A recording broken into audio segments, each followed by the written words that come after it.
welcome back to my channel. Today I'm going to film a bit of a different video. I usually film vlogs about life as a designer and as a student, but today I thought I would film a question and answer video, a Q&A if you like, about design school and university life and just being a designer and a creative in general. So I have a few questions from the interwebs and from Twitter that some people have asked me, so I'm just gonna answer as many as I can today and hopefully help you with some things. Let's get started. So I thought I would just start off with, I guess, kind of straightforward questions about what my degree is and what I do at my degree and all that sort of stuff. So the first question is, what kind of classes do you take at design school, and then how many days do you have classes and how long are your classes? I'm currently studying a Bachelor of Design, majoring in visual communication design, which kind of speaks for itself. It's basically about how we can use visuals and design to communicate. So that includes illustration and advertising and app design, web design, print design, all different types of design. I've done lots of different papers throughout my degree, some fine arts papers, some design papers, some spatial design papers, some photography papers. You can kind of be free to choose what you want to do. Apart from your studio courses, you can pick electives that are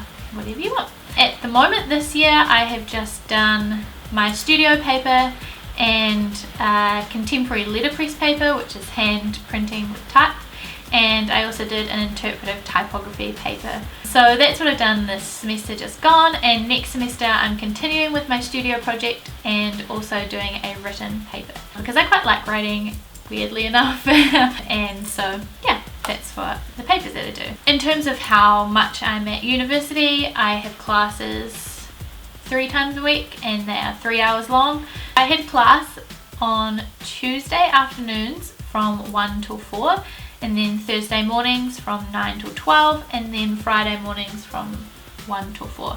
So I'm only in class for like 12 hours a week, but we have a requirement or an expectation to do like lots more hours than that outside of class. So yeah, but that's when I'm on campus around those times anyway. The next question is, what inspired you to do design, and have you always wanted to be a designer?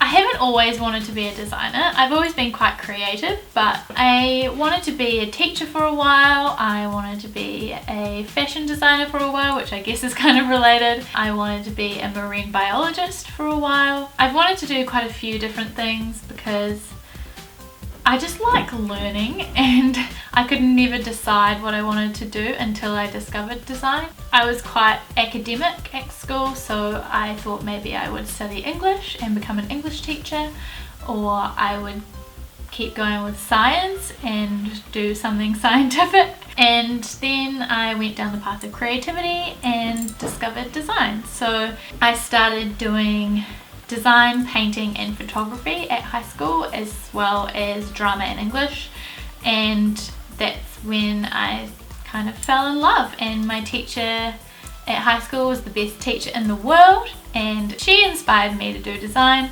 and just kind of helped me to nurture the inkling of whether I wanted to do design. I thought design was cool, and I've always like enjoyed looking at design, and so she, I guess, saw that I kind of liked it, and she was very helpful in encouraging me to pursue my dream, and here we are.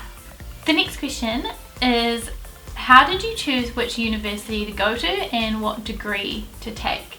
In New Zealand, there's only about 3 or 4 universities or colleges that you can go to for creativity. There's college in Christchurch, which is where I'm from. There's Massey here in Wellington, there's Victoria here in Wellington, there is Auckland University in Auckland, and there's also some polytechs like UB School of Design and some other courses that you can do along the way.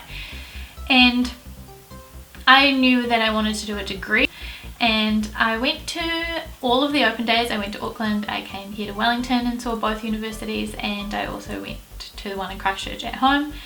And I was going to go to Auckland I was this close to moving to Auckland because I had never been to Wellington before, and I got into Auckland with a scholarship, and I thought maybe I would want to go there, but I don't really like Auckland that much.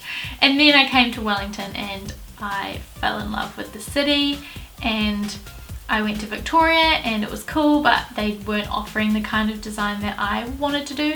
And then I came to Massey and again I fell in love. I was obsessed and I just applied and I got into Massey with 2 scholarships, academic and arts. And so I was like, well, I guess I'll just go there. So yeah, that's how I ended up at Massey, and I had to submit a portfolio and a letter, I think, about why I wanted to attend Massey and why I was good enough to attend Massey University. I kind of already knew I wanted to do visual communication design, but in the first year you do like a tester year where you do lots of different papers in all the different disciplines, and that kind of just solidified for me that I wanted to do VCD. So here we are, 4 years later. Next is a question that is, how does university compare to high school? It's a lot more intense, I can say that, but it's also great.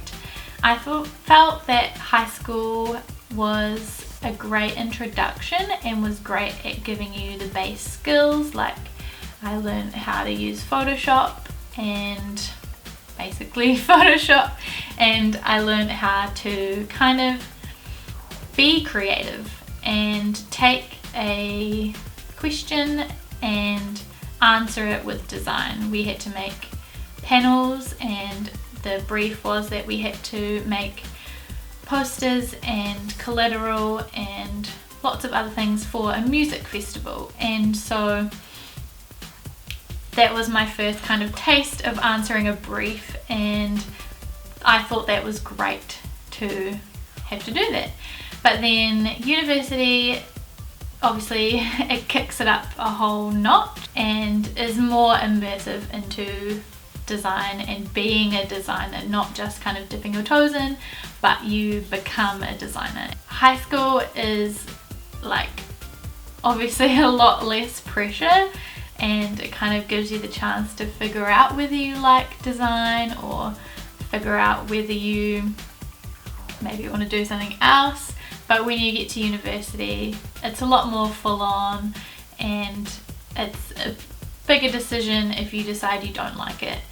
You can still decide you don't like it and you can do something else, or you can drop out of university altogether. That's totally fine if it's not for you, but it's obviously a bigger decision than it is to just not take that next year at high school. So the next question is a great question, and it is, what is the best thing about design school? And for me, I think the best thing about design school is just having the freedom to be creative. I work as a designer in my part-time job, and in that I don't necessarily get to just design what I want to design. I have to fit branding requirements for the business. I have to cater to somebody else's brief and somebody else's idea of what fits them.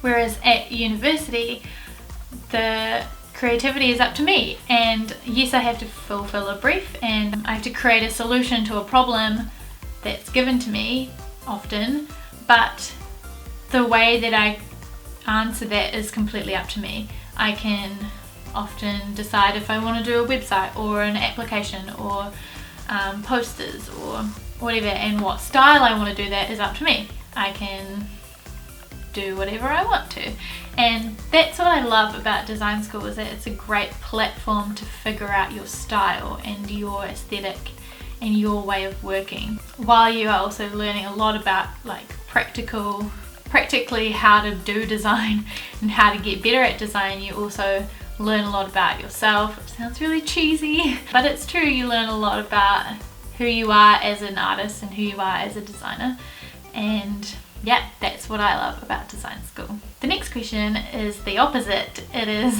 what is the worst thing about design school? I think the worst thing at the moment is that it takes up a lot of my time, which is understandable when you're doing an honours degree that's 4 years long and is quite a big deal to do that.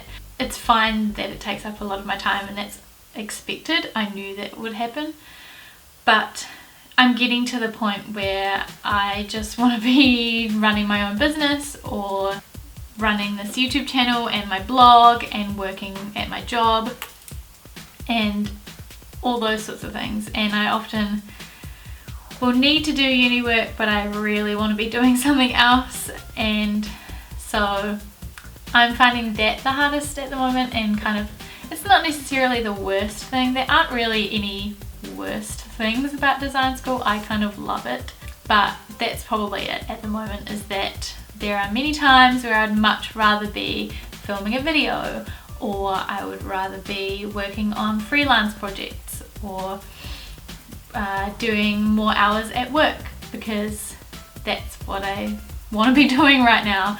And the fact that I have to do a university project is sometimes not what I want to be doing. So the next question comes from my friend Louise. Hi Louise. Louise is awesome. If you don't know Louise already, she's great. I go to university with her and she is super talented and super awesome. And she asked me a few questions, but the first question is, what has been the hardest project you've done at university so far? The first one, which was the absolute hardest for me, was in first year. And like I said before, we had to do papers in lots of different disciplines that weren't necessarily our own, and I had to do a industrial design paper where I had to make some kind of contraption that fit the body and moved when the body moved. And I am terrible at physically making things. It's just not in my nature.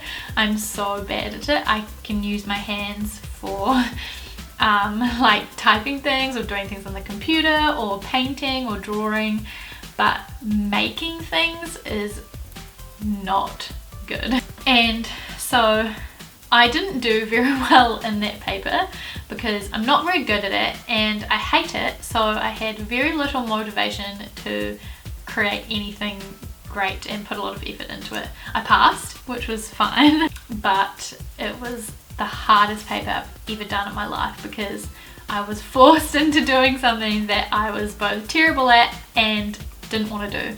So yeah, that was the worst one. But then in terms of like the hardest, like challenging wise, last year I did a paper called information design or something like that, anyway, and it was another interpretive typography paper, and we were aiming to enter an award called ISTD, which is the International Society of Typographic Design, and it's quite a big deal to get entered into that, and then if you then get accepted. And so we worked so hard to get a piece of work that then the tutors selected from the class who could enter into the competition to get into the society.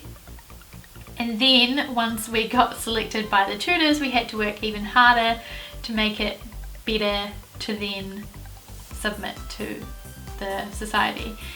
And I got selected to enter that by the skin of my teeth. It was so close because at the start my project was not that amazing and I struggled a lot to get it to a good point. I don't know, it wasn't working for me and it took a while, but then I grabbed hold of the idea that I had and I made it happen and I got selected, which was like, oh thank goodness. And then I worked for like the rest of the time so hard to get it in to submit it, and there were about 5 or 6 of us who did that project individually, but we were each submitting, and I don't think we got very much sleep because we were also doing our studio project and our other elective, and it was chaos, and yeah, we didn't sleep very much, and I don't think we ate very well or saw really anybody else apart from that group of us for a very long time, but we made it in the end, and we, I think, all got accepted into the society, so that was awesome, and it was worth it to work very hard. How do you balance doing what you want and listening to tutor advice? Often at university, there's kind of this feeling that you have to do what tutors say. So if you show them your work and they say you should change this, or I don't like this, or I'm not sure if this is the right thing, that you have to do exactly what they say or you're going to fail.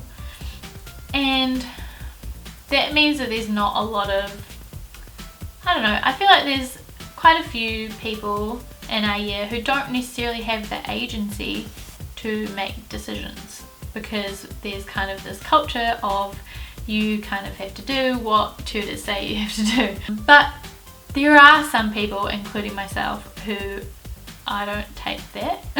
I am all about challenging what tutors say because they are incredible. Our tutors are amazing and so talented, but so are we, and we also have creative ideas, and we also have license to be creative, and also tutors disagree with each other. So you can have one tutor who says your work is amazing and one tutor who hates it, and that's happened to me before. We had a class with 3 tutors, 2 of them liked my work and one of them said it was horrible, and I was like, well, what do I do? Like, I don't know if it's good or bad, and I just had to go with my gut and decide that I thought I'd done a great job, and I thought that I answered the brief and that it actually looked really cool, and in the end I passed with a great mark, and it was, you know, it was worth it for me to stand up for myself and not be pushed into doing anything I didn't want to do. But there are also moments where tutors give me the best advice in the world, and if I didn't listen to them, I probably would have failed. So it's just about knowing yourself and going with your gut. You are the creative person, it's your project, and it's your grade at the end of the day, and it's your degree, it's your life, it's your, you know, it's about you. They're there to help you and to guide you into making your own decisions, and a lot of the time they're not going to tell you, you need to change that from purple to green, or you need to change that typeface from Helvetica to Avenue, or they're not going to do that. They're probably just going to say, this maybe isn't quite working, you could think about perhaps looking at a new typeface, or you could think about restructuring the layout or something like that, which just guides you into thinking about things, and that's great. That gives you guidance but also helps you to make some decisions yourself, which is great. But in the end, yeah, don't be afraid to stand up for yourself, because like I said, it's your work, it's your project, it's your degree, it's your creativity, it's your style. It's up to you. I say no to tutors probably a little bit too often, but some of them kind of appreciate that, because I think a lot of students are maybe too afraid to say no to a tutor, or again are worried that if they don't do what they say they're going to fail. But I've had conversations with tutors where they said, hey, why don't you do this? And I say, nah, I don't want to do that. I think this is better, or I think I could do this instead, which will be better. And they say, okay, you take control and you do what you want to do, because they, I think, are the same. They have the view that it's your project and your degree, and it's up to you what you make of it. So you do you, boo. Okay, next is another Twitter question from a friend called Lee, and she asked me, what are your thoughts on the attitude that you're meant to work 24/7 until you're burnt out? We actually had a great conversation on Twitter about this yesterday when she asked me, because at university there are a lot of people that you will probably encounter, that I have encountered, who often will stay up all night and get work done, and they will not sleep at all. They will do all-nighters probably throughout the first few weeks, and then in the last couple of weeks it's like every night. They don't sleep at all, and they just work around the clock to get work done. And myself and Lee both had the same idea about this, because that's not healthy or productive to do that. And we kind of put the pressure on ourselves to work harder and to sacrifice eating and sleeping and relaxing and looking after ourselves to do work. And I've kind of gradually come to realize that I'm more productive when I get more sleep and when I eat better food and when I do look after myself and take some time out every so often to look after myself. And you don't have to feel stressed knowing that other people are staying up all night. You just have to be more productive. So I don't stay up all night. I think the latest I stayed up last semester was 1 a.m. and that was one night. That was one night before something was due. Every other night I was asleep before midnight. And that's just about being good at managing your time and being good at prioritizing your time. So in my opinion, it is better to spend a few block hours being solidly productive, or like an hour and then a break and then an hour and then a break or whatever, but structured amounts of time being productive and getting things done that you need to get done in order to pass or in order to submit your assignment, and then prioritizing sleep, or prioritizing going to the gym, or prioritizing hanging out with your boyfriend or your family or whatever it might be. And this is like a huge passion of mine. I write about it a lot in my blog because I see so many people breaking their necks, staying up all night, not getting any sleep, coming to school and university and work like a zombie and then trying to get work done, and that's not a productive way to work. I talked to my tutor about this and he said that it's about time leadership, not necessarily just time management, but leading your time. So deciding, today I'm going to spend this many hours doing this so that then I can spend time sleeping, or so that then I can go to the gym, or whatever it might be. We need to be looking after ourselves. As kind of cheesy as it might sound, we are the most important thing. Our health and our sanity and our mental health is way more important than getting an A+, or like breaking your neck. You can still get A+ and A's or B's or whatever you want to get. You can still get that and not stay up all night. I am testament to that. This is not bragging, because I have had A+, and I am like an A average student, and I don't stay up all night. I just manage my time. I just think, and Lee and I both discussed this, that this year is for us as honours students. This is the last year of our degree where we do a major project which goes across the whole year. It's way too big for us to get sick or to feel mentally not okay and to not look after ourselves. We're not going to be productive, and we're not going to get good grades, and we're not going to make it to the end of the year if we're not looking after ourselves. And we're not going to have fun. Like, you should be able to come to university feeling happy and energized and excited to be there, rather than feeling tired and lethargic and hungry, and not being productive. So yeah, that's how I feel about that.